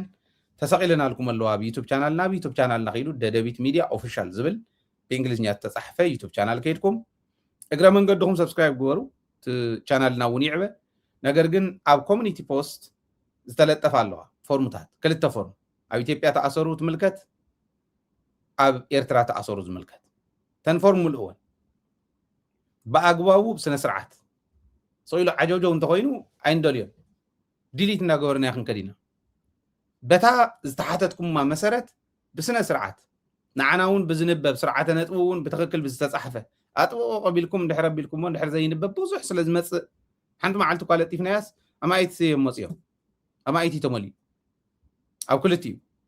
ስለዚ በዚ ደረጃ ምልእዎን ኢኹም ደደቢት ሚድያ ኦፊሻል እያ ትብልታ ቻናልና ኣብኣ ከይድኩም ምልእዎን እዚ ሕዚ መፍትሒ ከምፃልና እዩ ተስፋ ሙሉእ ተስፋ እዩ ዘለና እዚኣ ሒዘ ከኸዶም እዩ ናብ ኢትዮጵያ እውን ክንሓትት ኢና ናፍቲ እውን ክንሓትት ኢና እምብዝበለና እምቢልና ክንብል ኢና እሺ ዝበለና እሺ ኢልና ክንብል ኢና በዚሁ ክንከደ ኢና ፈቲሖም ግን ሪኦም ናዮም ልዕሊ ሚእቲ ተፈቲሖም እዮም ኣብ ኤርትራ ካልኦት እውን ኣለው እዮም ብምንታይ ምክንያት ከመይ ገለ ዝብል ናጻርና ክንከደ ኢና እዙይ ተስፋ ኣለዎ እቲ ናይ መሬት ጉዳይ ሰሜን ምዕራብ መዳወብቲ ዘሎ ነጊርናኩም ኢና ርኢናኩም ኢና ተዓብዪ ፀጋ ዝረኣኽዎ እንታይ እዩ ተመዛባላይ ካብኡ ተመዛቢሉ መፅኡ ዝነበረ ኣማሕረሱ ኸሪሙ ኣዝመሩ እዝሚሩ ነጋዳይ ይነግድ ኣሎ ሓረስታይ እውን ዓውዲ ይኣትሉ እዚ ብጣዕሚ ዘሕጉሰኒ ኣነ ወዲ ሓረስታይ ወዲ ገባር እየ ገባር ተመሊሱ እታ ናብርኡ መምራሕ ምኽኣል እንተኾነ ነዝምኖ ተዘይኮነ እታ ዝነበረት ክኽልከል ነውሩ ስለ ዝኾነ እዚኣ ስለ ዝተፈትሐት ሕጉስ እየ እዚኣ ኮይና ኣላ ካሊእ ካብ መሬት ናውፅኡ ንብሎም ዘለና ብእገላ ከባቢ ኣብ ቀረባ ክንሪኦኩም ኢና ንፁ ንቆርፆ ኣለና ኢና ራማ ብእገላ ብላዕላይ ጠቕላላ ነቐርፆ ኣለና ካብኡ ናብ ዛላንበሳ ክንቅፅል ኢና እዚአን ክንሪኦኩም ኢና ንህዝቢ ዝኸውን ንህዝቢ ንዕኦም ዝሕተት ንዕኦም ዳሓተትና ክንከድ ኢና ብስርዓት ብጥንቃቐ ክንሕዞ ስለ ዘለና which is good እዚ እውን ተስፋ ዘለዎ እዩ መሬትና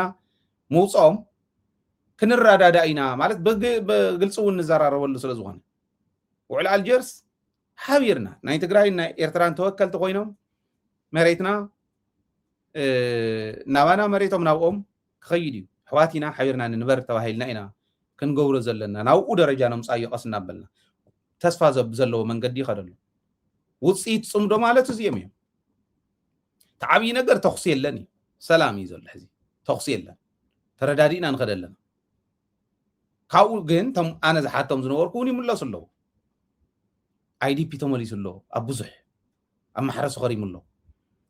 መሬትና ብዙሕ ወፂኦም ኣለዉ ተንዘይ ቀረፅናየን ክዛረበለን ስለ ዘይደሊ ተንዝቀረፅናየን ግን ወፂኦም እዮም ትኡስራት ይፈትሑ ኣለዉ ተስነዳ ንሰንድ ኢና ኣለና ክንስንድ ፈቂዶሙልና ብክልቲኡ ወገን ኢና ኮ ንሕና ንቀረፅ ዘለና ኣካል ትስነዳ ይንሱ ስነዳ ግን ናተይ እሱ ጥራሕ ተይኮነን ታሪክ እውን ንመለስ እስኪ ሰሙያ ታሪክ እተውዎ ናይ ኢኮኖሚ እተውዎ ክንደይ ከመይ ዝበለ ናይ ኢኮኖሚ ዕንወት የጋጢሙና በቲ ወገን ብኣና ወገን እንታይ እዩ ተኸምኡ ዘምፅኦ ከመይ ገርና ንኣርሞ ወለዶ እንታይ ይመሃር ዝብሉ ክፀሓፍ እዩ ኣትዮም ንክፅሕፉ ሕዚ እውን ክፍቲ እዩ ነገር ግን እንታይ ትጎድል ምእኹል ይኹን እያ ብትግራይ ይማእኸል ብኤርትራ እውን ይማእኸል ብዘይ ምምእኻሉ ሕዝሪኢኹም ዝኾኑ ዓጀውጀው ዝብሉ ቆልዑ ትሪእዎም ዘለኹም ንዕኡ ክንምልስ ትማሉ እውን ዘቕረብናዮ ገሊኦም ገለ ሰባት ብቆኑ ምንታይ ዝዳቕሪብኩሞ ከይፈርስ ፅምዶ ገለ ፅምዶ ካልኦት እዮም ሒዘሞ ዘለዉ ንብለኩም ኣለና ሰምዕ እዝን እንተሃሊኩም ስምዑ ፅምዶ ጀመርቱ ካልኦት ሒዘሞ ዘለዉ ካልኦት ብድሕሪት ዝመርሕዎ ጠንካራ ሰባት ኣለዉ ካብ ኩሉ ላዕሊ ግን ህዝቢ ዝሓዘ እዩ ማንም ስለ ዘኽሮምበጠ ዝፈርስ ነገር የለን ብኤርትራ ወገን ይኹን ብትግራይ ወገን ይኹን ኣይፈርስን ብዋናነት ግን ታፅምዶ ናብ ናይ መንግስታት ረኽብ እንደንውሰዳ ዝብል ናተይ ሕቶ እዩ ምእኹል ክኸውን እንተኮይኑ ግልፂ ዝኾነ ምእኹልነት ክህሉ መንግስታት ክራኸቡ ናብኣ ነብፅሓ እያ ናብኣ ንክነብፅሓ ናይ ሰላም ድሌትካ ህዝቢ ትግራይ ህዝቢ ኤርትራ ደፊኡ ንመራሕቲ ንክራኸቡ ክገብር ክኽእል ኣሎ ናይ መንግስታት ረኽቢ ናይ ትካላት ረኽቢ የድልየና ኢና ደረጃ ክንወስዶ ክንክእል ኣለና ብዝኾነ ኮይኑ ግን ናይ ፅምዶ ውፅኢት እንተነኣሰ 1000 ኪሎ ሜትር ድፋዕ ይከፍሪ ፅምዶ ምስ ኤርትራ ፅምዶ ጌርና እንተዘይንኾን ነርና ብኤርትራ ወገን ዘሎ ንሰሙነው ጉድጓድ ንሕና ውነው ጉድጓድ ኢና ክንብል ነርና ናብ ድፋዕ እንደውም ሕልፍ እንዳበለ ተኽሱ ዘለዎ ኩናት ዘለዎ ድሌት ፀላእቲ እዙ ነይሩ ነዚ ዘፍረሰ ፅምዶ መን ክትኮን ከለካ ኢኻ ክተናዕቆ ከመይ ጌርካ ኢኻ ነዚ ክተስተናዕቆ 1000 ኪሎ ሜትር ድፋዕ ዘፍረሰ እዩ ፅምዶ بسلام تدفع خفرس كله مسوات النت انت يتخفله مسوات النت دخام نايتم صمد الصرح زلوي كاب دخام وصا خالي ابلا تا دخام ون حزب زدغفا سلا زخونه دس يلك اخات مص فسحاي ناي صمدو غداي كوم زي مخان تردينا مسرح كدلينا عيزول كم سلا زدلخي صلاتنا انت يلم نيرم مسلكم ناي برهانو تستاوسور ناي ابي خا تستاوسور ሲሎም ናዝነወር ብርሃኑ ከም ዚልና ነኝ ይቅርባችሁ አትችሏቸውም ብለውናል ይቅርባችሁ አትችሏቸውም 250,000 ሰው አዘጋጅተዋል ድሮም ደርግ አሸንፈዋል። እነዚህ አይቻሉም እጅ ስጡ ነው ያሉን ፈረንጆች። እጅ መስጠትማ የወላጆቻችን አይደለም። እጅ ከመስጠት አንድ ቀን ማደር የለንም ብንም መሞት አለብን ብለን ነው። ዜሬሪኹም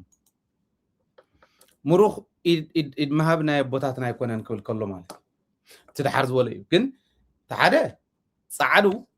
ንትግራይ ከመይ እዮም ዝርእይዋ ብተግባር እውን ያው አንቶኒ ጉተሬዝ እውን ኢልዎ አብይ አሕመድ በፍጹም ንቲዲኤፍ ከሽንፎ ይኽእልን ኢልና ነይሩ። ዓለም ቡያ ተኣምን ነይራ። ብኡ እውን ብተግባር እውን ኣመስኪርና ኢና። ኤርትራውያን ኣብ ዘይስርሖም ኣትዮም እዮም ዋጋ ክፊሎሙና ነንባዕልና ስለ ዝኾነ ተዘያኣቱ ነይሮም ደብረ ሲና ደብረ ብርሃን ክበፂሕና ክኾን ዝነበረ ከመይ ከም ምዃኑ ሕሰብዎ። ከም ፃዕዳ ሓቆም እዮም ሓቆም ነይሮም ሓቆም እውን እዮም። እጅ መስጠት የአባቶቻችን አይደለም ብለን ነው ይብል ምሩኽ ትማል ኢድ ሂው ዝደሓነ ኢዱ ሳላ ማሃው ናብ ደረጃ ዝበፅሐ ካብዙን ላዕሊ ምሕፈር የለን ባይዘ ግን ምሕፈር ዝበሃል ናይ ምሕፋር ነርቭ ዝተበጠሶም ሕፍረት ዝበሃል ዘይብሎም ክንድኡ ዝኣክል ክንድቲ ዝረኣኹምዎ ዛ ዓይነት ድንቁርናን ሓሶትን ዝሕስቡ እዮም ቶም ፀላእቲ። ፃዓድ እውን ትክክል ነይሮም ነጊሮሞም ነይሩ ሓቆም እዮም። ኦኬ እዚ ሕዚ እውን እንተነኽኦም እንታይ ክመፆም ከም ዝኽእል ስለ ዝፈልጡ እዮም ጠጠው ኢሎም እምበር ፈትዮም ንዓና ንፅድቂ ኢሎም ገዲፎምና ከይመስሎም እዚ ብደንብ ንረዳእ እዩ። ተተንኮል ብተንኮል መፅኦምና ዋላ ናይ መጀመርያ ናይ ኣብይ ኣሕመድ ተሪኢኹም ብተንኮል መፅኦምና እንዲኦም ተንኮል ይምኩር እዮም። ተተንኮሎም ሕዚ ተጋሩን ተጋሩ ክነባልዒና እዩ። ተጋሩን ተጋሩ ባልዒና ትግራዋይ ክነሽንፍ ኢና እዩ። ኣይኽእሉ ንሳውን ኢና ንብል ዘለና ንምንታይ ተረዲእና እዮም ኢና ትግራዋይ ገና ኣብይ ኣሕመድ እታሊሉስ ኣብዚ ፓርላማ ከንጭብጭብ ከሎ ተስታውስዎ ፓርላማ ክንድናይ ትግራይ ፓርላማ ክንድናይ ትግራይ ባይቶ ወከልቲ ህዝቢ ዘንጨብጨበሉን ኣብይ ኣሕመድ የለን ከታልል ሞኪሩ። ኦኬ ህዝቢ ትግራይ ግን ንዝተወሰነ ግዜ እዩ ኣብይ ኣሕመድ እታሊሉ ድሕረ ዋርሕ ፈሊጡ ህዝቢ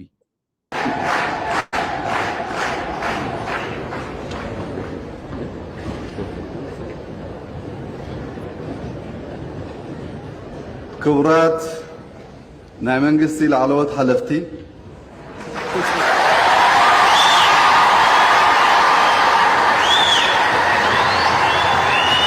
ትግርኛ ስለተዛረበ እዩ ዝኩሉ ጭብጨባ ትሰምዕዎ ዘለኹም ካሊእ እኮ ይበል ኣነስ ከመይ ጌርና ኢና ተኸም ዝበለ ክነስተኻኽሎ ንምንታይ እዩ ካብ ፍንጭዎ ሓሊፉ ክሓስብ ጸጥ ኢሎም ዘይሰምዕዎ ሕዚ እንታይ ይብል ኣሎ ፓርላማ ማለት ባይቶ ወከልቲ ህዝቢ ዘለዎ መድረኽ እዩ ተኣምራት እዩ ክነስተውዕል ኣለና እንዳሕራይ ክነ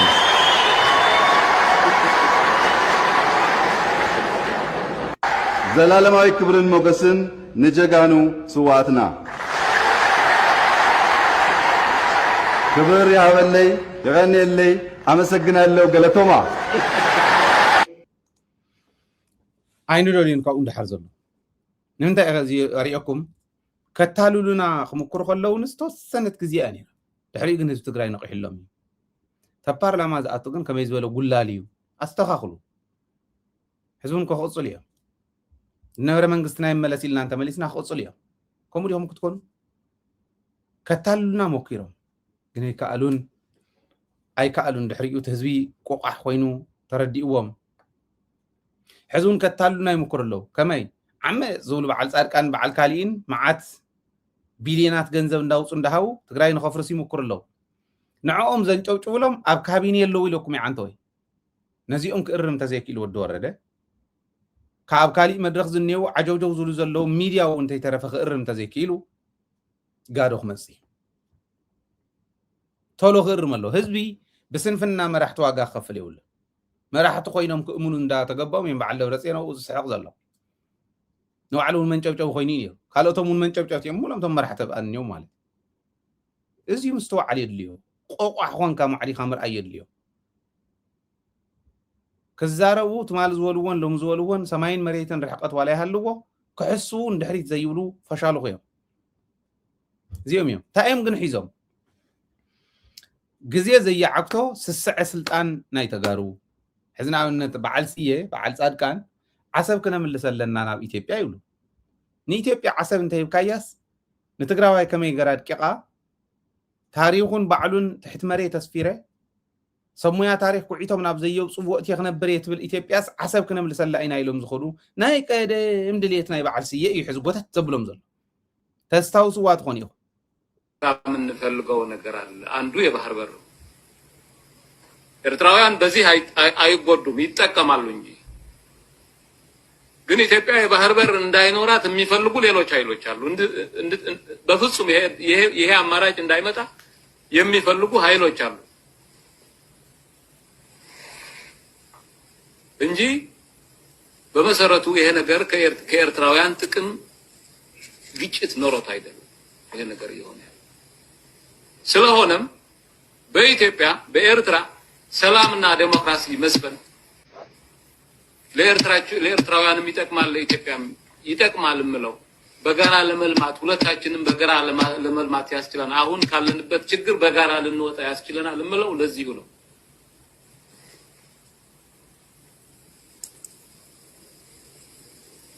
ከዚሁ አንግል ነው አሁንም ቢሆን ኢትዮጵያ የባህር በር ሊኖራት ይገባል ብዬ አቋሜን ግልጽ ያደረኩት ባለፈው ጊዜ ግልጽ አድርጌያለሁ የእሴቶች መጋራት የእሴቶች መለዋወጥ ጉዳይ ዜሮ ሳም ጌም አናድርገው በደንብ የሰከነ ውይይት ከተደረገ ለነሱም ለኛም የሚበጀን ብዙ ነገር አለ በመሐከላችን የቀረብን እነሱም የቀረባቸው እኛም የቀረብን ነው ሲየብራይ ራይጎ ዝሕዚ ለባማት እንተ ዝኮን ነይሮም ናይ ሐቂ ሲየ ሓሲቡ ተዝበሃል ነይሩ መጀመሪኡ ትግራይ ክትካለል ከላ አልዋሃ ምላሽ ለማልሞ ምላሽ በዓፋር ገጽ ዝኸደና እዚኦም ኩሎም አስተውዒሎም ክገብርዎ ይግባእ ነይሩ አገው ትግራዋይ እናተባሃለ ተደፊኡ ዝኸደ እዩ ዓፋር መብዛሕትኡ ትግራዋይ እናበለ ተደፊኡ ዝኸደ እዩ ኣብዚ እኳ ምስተውዓል ዘይነበረቶም ንፖለቲካዊ ስልጣን ክበሃል ከም ዝኽብሉ ከለው ኣስተውዒሉ ዘይርኢ ትግራዋይ ነዚኦም ዝብልዎ ዘለው ሓቂ መሲልዎ ዝጓተት እንተኮይኑ ክንደይ ናይ ዝኣክል ዋጋ ከኽፍል ከም ዝኽእል ዝጉዳይ ዝረአዩ ኣብዚ ኮይና ኒና ዋተጋር እኮ ብስሩዕ ዕሩይ ንዝርኤና ክንምርመር ዘለና ገለገሌና ማለት እዩ ክንምርመር ዘለና ፍጥረት ኮይና እውን ኮይና ከፍንብል سياس نيري يفتم مكلال زي أجرت موجيتو كم تحسس بلا زلون تقرأي وين تصفى بزخون مالكو عدا زي ما جبره كميس بلا يجو خمزلنا أنا حسبني يتحسس بني بايو أبي أزل تحمامنا أيان بولونيا تفتحها مغنت بقى نسا كنعري نتقرأي كن حاسب زبل طعمي يتحسس بني أستوعلنا صلاتنا نفلت أمره أستوعلنا مسأينا نريده أما عاد يزري proactive زخانة حلنا لنا ده ساعات نقوم قد يقولكم تحسب زقر وزل خبدن بمجمع والثاني مالتي لذي بوانا النت زي لما ودع أتاكن حدث قرمني فيديو خجابزكم ذا فيديو زي أبدا تسمعوا وامو تاي مالت مخانا بعلكم يكون كنت خدتن وأنا يبز حلاني زي أجن نسمعوها بلو يهاديجن كمت ألو سوتش በፖለቲካ ፓርቲ ገብቼ ሳይሆን አንዱ እኔ ነበር እውነቴን ነው የምላችሁ ለምን ኢትዮጵያን የገነጣጠለ ነው የኔ ኮንሰፕቱን ተመልከቱ ይሄ ነው ግራውንዱ የኔ በኋላ መለስ ሞተ አሉ እንዴ ምንድነው የምትቀልዱት አልኩ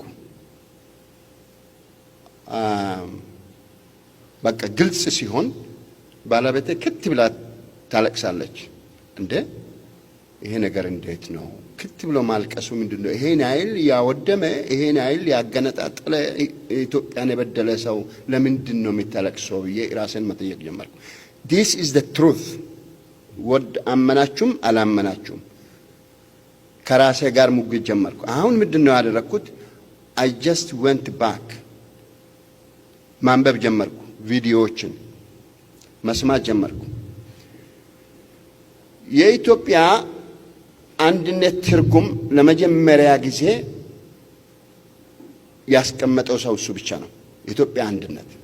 ዛሬ መደመር የምትሉት ፊሎሶፊ ነው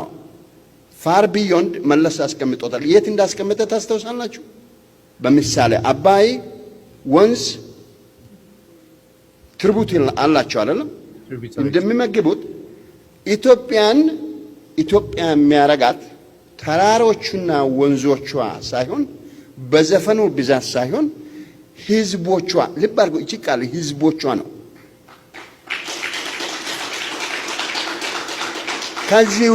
ከዚህ ውጪ ማመን አንለስ delusional thought ከሌለኝ በስተቀር ከዚህ ውጪ ማመን ይከብዳል። መደመር እንግዳውስ መደመር ያሉት with all the respect ሪፎርሙን አልቃወምም። አሁን ያለውን አይደለም 50-50 ነው ያለኝ። ሙሉ በሙሉ አልሰጠውም እስካሁን፣ ምክንያቱም ቴስት ማድረግ አለብኝ። ኖ ሲሪየስሊ አልቃወምም። ይሄ ደግሞ ኢህአዴግ ሆኜ አይደለውም ግንቦት ሰባት አይደለውም አበራ ነኝ። 50-50 ቴስት አርጌ ቬሪፋይ እስከሚያደርግ 50ው ይቀመጥልኝ፣ 50ውን ሰጥቻለሁ። ጥሩ መደመር የሚለው አንድ በሪሰርች ዓለም አንድን ሰውዬ ነገር ሲትወስድ አክናውሌጅ ማድረግ አለበት። ሮንግ መደመር የሚለው ኮንሰፕት ሮንግ ሆነ፣ ፕላጂያሪዝም ይባላል። ምክንያቱም አክናውሌጅ መደረግ ነበረበት። ዌል ዲፋይንድ ዌል ኤክስፕሌንድ የሆነ መደመር ፊሎሶፊ ኦልሬዲ አግኝተነዋል። ከዛ ውጪ መደመር የሚባል ቋንቋ የለም። ስለዚህ መለስ ይሄ ነው። በጣም ዝገርም መገላልጻ እዩ። ብትክክል ከዓ ትርጉም ናይ ምድማር መለስ ብደንብ ገይሩ ገሊፅዎ ብተግባር ብዘረባ ኣይኮነን። ሰብኣይ ክዛረብ ከሎ ብደንብ ስለ ዝገለጾ ኣነ ብዙሕ ኤክስፕሌን ክገብር ኣይደልን። ብጣዕሚ ስለ ዝገረመትኒ ከምዚ ዝበሉ ሰባት እውን ለካ ኣለዉ እዮም ዝብል ንምዝኽኻር የቕሪበልኩም ብትክክል ስለ ዝገለጾ ብዙሕ ክኸደ ኣይደልን። ኣብና ኣለኹ ኩሉ ግዜ ከም እንብሎ ደደቢት ንክትሕግዙ ደደቢት ንክትድግፉ እዚዩ ፃውዒተይ ከቕርብ እዚኣ ናይ ዓዲ ኣካውንትና እያ ናይ ወጋግን ባንክ ማለት እዩ። ተወረረ ስቱድዮና እውን ህዝቢ ተሓባቢሩ ክሽፍን ክሕግዝ ሃይለታ ዝኽእል ኣይገብር ኣለኹ። እዚኣ ሕቶ ከዓ ይቕርብ ኣለኹ ህዝቢ ክምልስ ከም ምዃኑ ምንም ኣይጠራጠርን እየ። ዝከኣለኩም ደግፉና ስቱድዮና መሊስና ክነቋቁም ስለ ዝሰረቕዎ ሕልናና ኣይሰረቁናን፣ ዕላማና ኣይሰረቁናን፣ ህዝባውነትና ኣይሰረቁናን። ንብረት እዮም ዘሪፎም፣ ንብረት ከዓ ህዝቢ ክትከኦ እዩ። ፖሊስ እናተኸታተለ ስለ ዘሎ ፖሊስ እውን ድጋፍ ካባኹም ክረክብ ክትሕግዙ ንፖሊስ ክትተሓባበሩ ሓበሬታ እንተረኺብኩም ክትጥቅሙ ኣብ ቀዳማይ ወያነ እዩ ተታሒዙ ዘሎ። ናብ ቀዳማይ ወያነ ክትጥቅሙ ፖሊስ ኮሚሽን ትግራይ እውን ብደንቢ ከታተሎ ዘሎ እዩ። ርግፀኛ እየ መወዳእታ ፅቡቅ ውፅኢት ሒዞም ከም ዝመፁ። ነገር ግን ስቱድዮና ቶሎ ናብ ዝነበሮ ክምለስ ድጋፍኩም ክፍለየና የብሉን ዝብል ሕቶ የቕርብ ኣለኹ። ሰብ ሃፍቲ ኩሉ ህዝቢ እውን ጠቕላላ ዘዝከኣሎ እንተሓጊዙና ናብዚ ኣካውንት እዚኣ ናይ ዓዲ ተለይልና ገዛ እዚኢና ናብ ስራሕና ክንኣቱ ኢና ዝብል እምነት ኣለኒ። እዚኣ ከዓ ናይ ኣውስትራልያ እያ። ኩሉ ግዜ ከም እንብሎ ኣብ ታሕቲ ጎፈን ድምለኩም ፔይፓል ኣለኩም ኣብ ታሕቲ ኣብዝዩ ፔኣይ ድሎ ኣብዝዩ ከዓ ዜል እኒሄ ምናልባሽ ናይ ጎፈንሚ ሊንክና ቀልጢፍኩም ክትረኽብዎ እንተለሊኹም ኣብዚኣ ኔትልኩም ኪውኣር ኮድ ነዚኣ ስካን እንተገይርኩማ ናብኡ ትወስደኩም እያ። ኣብ ዩቱብ ቻናልና ጆይን ግበሩ፣ ኣባላት ኩኑ። ደደቢት ምሕጋዝ ደደቢት ምድጋፍ ንህዝብኩም ምሕጋዝ ምድጋፍ ስለ ዝኾነ በዚ ደረጃ ተረዲእኹም ክትሕግዙና እየ ፃውዒተይ ዘቕርብ። እዚ ኢለ ናይ ሎሚ መደብና ክንዛዝም ኢና። ኩሉ ግዜ ከም እንብሎ ሰላም ምሳኹም ሰላምን ዓወትን ከዓ ምስ ጅግና ህዝብና ክኾን ናይ ኩሉ ግዜ ፃዕርናን ተምኒትናን እዩ። በቢ ዘለኹሞ ሰላም ይኹነልኩም። ትግራይ ትዕወት።